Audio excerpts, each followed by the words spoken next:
गुरुजी से कनेक्शन 2016 में हुआ।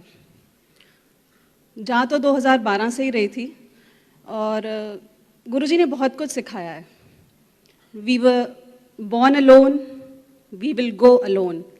तो ये जो लाइफ की जर्नी में जो हमें रिश्ते मिलते हैं ना, माँ बाप, भाई बहन, हस्बैंड, बच्चे, इनका सबका एक रोल होता है।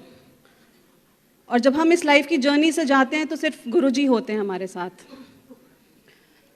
मेरे मॉम डैड जाया करते थे गुरुजी के, तो डैड ने मुझे बोला 2012 से पहले की बात है ये, कि that you should also go, तुम्हें जाना चाहिए गुरुजी के, एक बार जाओ। मैंने कहा आपको क्या हो गया, आप तो बचपन से शिव जी के जाते थे, अब ये गुरुजी से कैसे कन्वर्ट हो गए? तो डैडी बोले कि वो भी शिव जी ही हैं, तुम जाओ तो सही एक बार। मैंने कहा देखिए मैं तो गुरुजी के और इन गुरुओं को तो मानती नहीं, मैं गुरुद्वारे जाती हूँ तो वहीं जाऊँगी मैं, मेरा गुरुजी से कोई कनेक्शन नहीं। तो डैडी ने बोला नहीं, you will go one day, I am sure you will go. हमारे पास में नेबर्स रहते थे, वो जा रहे थे गुरुजी के, तो मैंने बोला डैडी इतना बोल रहे हैं तो एक बार चलो जाके देख लेते हैं।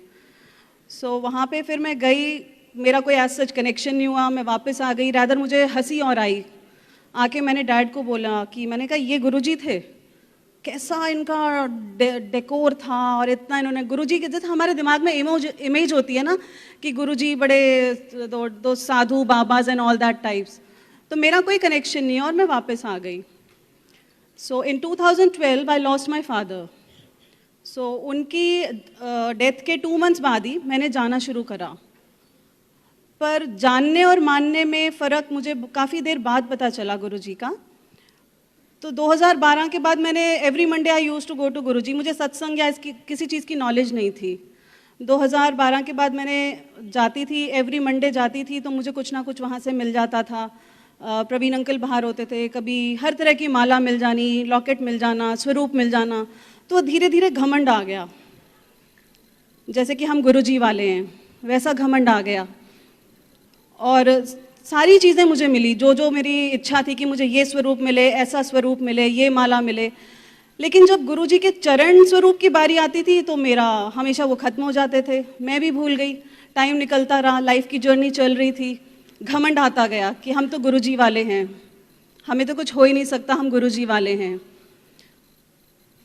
तो ये चीज़ अंदर घर करती गई। प्रॉब्लम्स पहले भी थी, नानक दुखिया सब संसार, सभी के पास प्रॉब्लम्स हैं। प्रॉब्लम्स अब भी हैं, पहले भी थी, बट उनको टैकल करने का वे बहुत डिफरेंट हो गया था। और जो गुरुजी के बहुत क्लोज होते हैं, जो महाशिव के बहुत क्लोज होते हैं, लाइफ की सबसे ज़्यादा हर्डल्स और प्रॉब्लम्स उन्हीं को ही दी जाती हैं। वो ही झेल सकते हैं जिनको दी जाती हैं प्रॉब्लम्स। 2016 अक्टूबर के स्टार्टिंग में मैंने गुरुजी को बोला, मैंने कहा आप तो सबको, कभी किसी को रोटी में दिख जाते हो, कभी ओम में दिख जाते हो, कभी कहाँ दिख जाते हो सपने में। मैंने कहा ना मुझे आप कभी चपाती में दिखते हो, मैं देख देख के थक गई, ना मुझे आप कभी सपने में आते हो। तो अक्टूबर 2016 में गुरुजी मेरे ड्रीम में आए और मुझसे काफ़ी गुस्से में थे वो। I had a long hair, मैं कभी यूजुअली अपने बालों को बांधती नहीं थी, but in that particular dream I was tying my hair. और मैं, गुरुजी एक शिव जी के मंदिर में चल रहे थे, सारी संगत उनके साथ थी। मैं भाग के संगत के बीच में से जाके उनके पैर छूने की कोशिश करती हूँ। वो बहुत स्पीड से चल रहे हैं और मेरे बाल पकड़ के खोल देते हैं ज़ोर से, तो झटक देते हैं गुस्से में, और मेरा सडनली सपना टूट जाता है। और मेरे को लगता है क्यों गुरुजी मुझसे गुस्से में है इतना। मैं भी भूल गई, ठीक है कोई बात नहीं, ड्रीम में तो दिखे, वही घमंड चल रहा था, आए तो सही, दिखे तो सही। सेम अक्टूबर 2016, 22 अक्टूबर नहीं, sorry not 22 October, mid of October, मैं फ्रेंड्स के साथ डांडिया नाइट पे जा रही थी। I was taking a selfie और मैं फेंट हो गई वहाँ पे। फेंट होने के बाद नेक्स्ट डे मेरे को थोड़ी चोट वगैरह आई।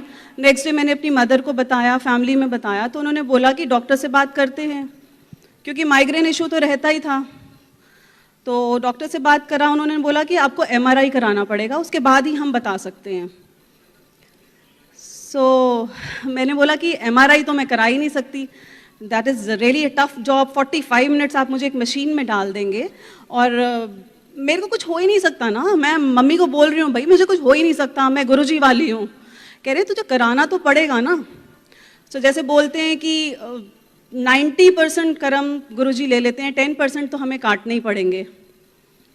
चलो जी, फिर एमआरआई कराया, 45 मिनट्स मशीन में डाल दिया। मैं जय गुरु जी बोलती रही। मैंने कहा कुछ होना तो है नहीं, सारे लोग पागल हुए हुए हैं। सो रिपोर्ट्स आई तो मुझे पारस हॉस्पिटल में डॉक्टर वीएस मेहता के पास भेजा गया, and it was a brain tumour.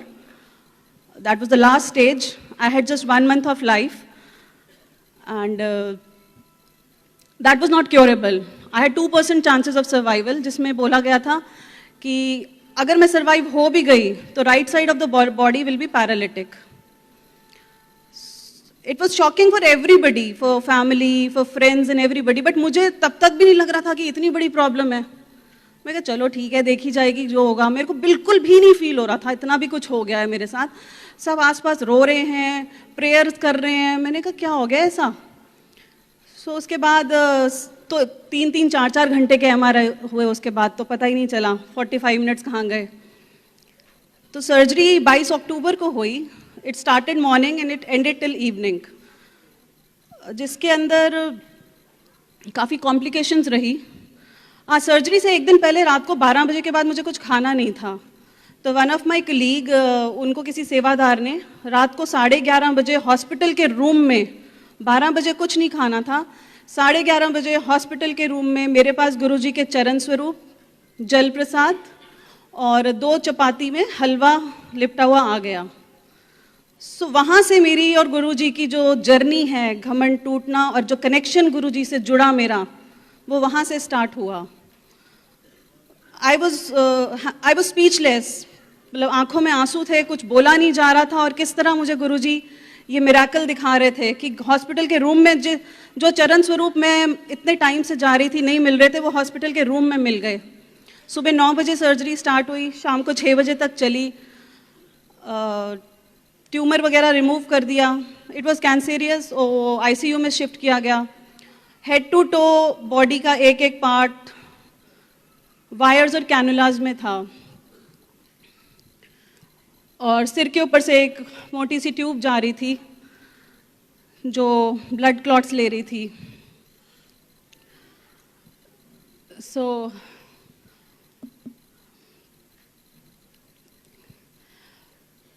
By default कुछ यहाँ पे वायर्स लगी थी, नर्स से कुछ गलत इंजेक्शन लग गया, and where I lost my breath. Trust me Sangat ji, जब आप अपनी सांस जाते देखते हो ना, आई वॉज हाउलिंग, मुंह खुला था, आंखों से आंसू निकल रहे थे, मैं टैप कर रही थी कि मेरी सांस जा चुकी है। उस मोमेंट पे कोई रिश्ता याद नहीं रहता, आपके बच्चे, आपके फादर मदर, कुछ नहीं याद रहता, सिर्फ आपको अपना शरीर याद रहता है। आप एक सांस जो मांगते हो ना, वो एक सांस। हमें ये जो ह्यूमन बॉडी मिली है ना, मनुष्य का जीवन मिला है, we have to completely respect that, and we are blessed to have that. हमारा दिल, दिमाग, बॉडी के सारे पार्ट्स काम कर रहे हैं, इससे बड़ी ब्लेसिंग कुछ नहीं हो सकती। आप रोज नया दिन देखते हो, उससे बड़ी ब्लेसिंग कुछ नहीं हो सकती। एंड उस मोमेंट पे जब मैंने अपनी ब्रेथ को लूज किया, जब जाते हुए देखा, दैट पर्टिकुलर मोमेंट, मुझे कुछ नहीं याद आ रहा था कि बाहर मेरे बच्चे खड़े हैं, मेरी कोई वेट कर रहा है। उस टाइम मुझे सांस चाहिए थी, and that made me realise कि लाइफ इज सो ब्यूटिफुल। वहां पे गुरुजी ने बोला कि आप वैल्यू करो अपने ह्यूमन बॉडी को, नहीं वैल्यू तो एक हॉस्पिटल का चक्कर लगाया, नहीं उसके बाद भी अपनी एक उंगली या कुछ काट के देखो, पेन होएगा, अभी पिंच करके देखो, पेन होएगा। उस टाइम जब आपको पेन होएगा ना, तो उस टाइम आपको घर वाले या कोई आपका नियर और डियर नहीं याद आएगा, उस टाइम आपको वो वैल्यू बॉडी की याद आएगी। So respect that. ये बहुत बड़ी ब्लेसिंग है कि हम सब यहाँ बैठे हैं, गुरु परिवार है, इससे बड़ी ब्लेसिंग और क्या चाहिए। आप रोज नया दिन देखते हो। सो उसके बाद थोड़ा ऑक्सीजन वेंटिलेटर्स पे रखा, धीरे धीरे सांस वापस आने लगी। फिर थोड़े दिन बाद रूम में शिफ्ट किया। मुझे किसी फिजियोथेरेपी की ज़रूरत नहीं पड़ी, मेरे कोई पैरालिटिक भी नहीं हुई। हाँ, इनिशियली मुझे प्रॉब्लम थी, बॉडी के राइट और लेफ्ट पार्ट बहुत डिफरेंट लगता था। मैंने डॉक्टर्स की जान खाती थी कि मुझे क्या हो गया है, राइट और लेफ्ट पार्ट बॉडी का डिफरेंट है। तो then he made me explain, जब किसी का हाथ कट जाता है तो वो उस जगह से उठाने की कोशिश करता है, बट हाथ नहीं है। सेम मेरे साथ हुआ। सो वो लाइफस्टाइल आप अडाप्ट कर लेते हो। जैसे हो आप वैसा लाइफस्टाइल अडाप्ट कर लेते हो। 4-5 दिन बाद डॉक्टर मेहता रूम में आए तो उन्होंने बोला कि देखो राशि तुम बिल्कुल ठीक हो अब। उन्होंने मुझे फ़ोन दिखाया and I had no hair, I was bald. That particular moment I actually broke down.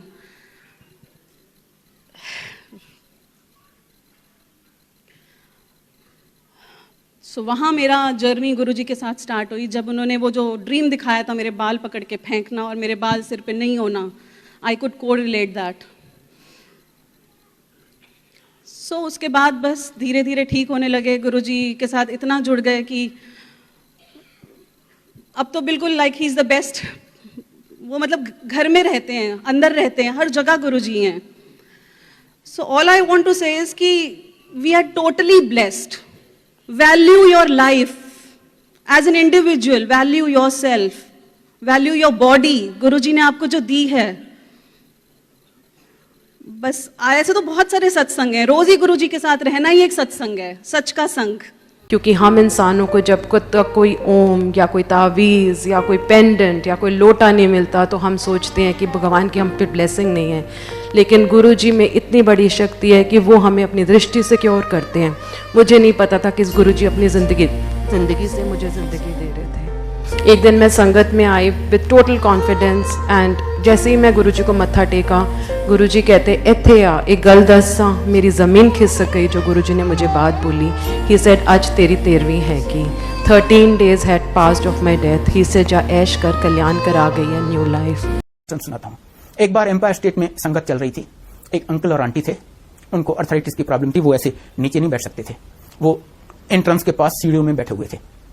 ऊपर से कंक्रीट का एक भारी गमला अंकल के ऊपर गिरा और अंकल को काफी चोट आई। संगत चल रही थी, गुरुजी बैठे हुए थे अपने सिंहासन पे, पर वो ऐसे बैठे रहे as if nothing has happened. Sangat परेशान हो गई। एक तो वो गमला इतना भारी था और इतनी अच्छी तरह रखा हुआ था, गिर नहीं सकता था। दूसरा, गुरुजी बैठे हैं वहां पर अपने भगत के लिए कुछ भी नहीं कर रहे। This nobody ever expected. आखिर संगत से किसी ने एम्बुलेंस बुलाई और उसको हॉस्पिटल भेज दिया। हॉस्पिटल में उन्होंने अश्योर क्या कहते हैं, नहीं जी कोई घबराने वाली बात नहीं है, सुपरफिशियल इंजरीज हैं। फर्स्ट एड के बाद उसको डिस्चार्ज कर दिए। अगले दिन वो अंकल और आंटी फिर एम्पायर स्टेट में आए। गुरुजी उस आंटी को बुलाते हैं, आंटी इधर आ, तू खड़ी होकर इनानू दस, तू कल की व्याख्या सी।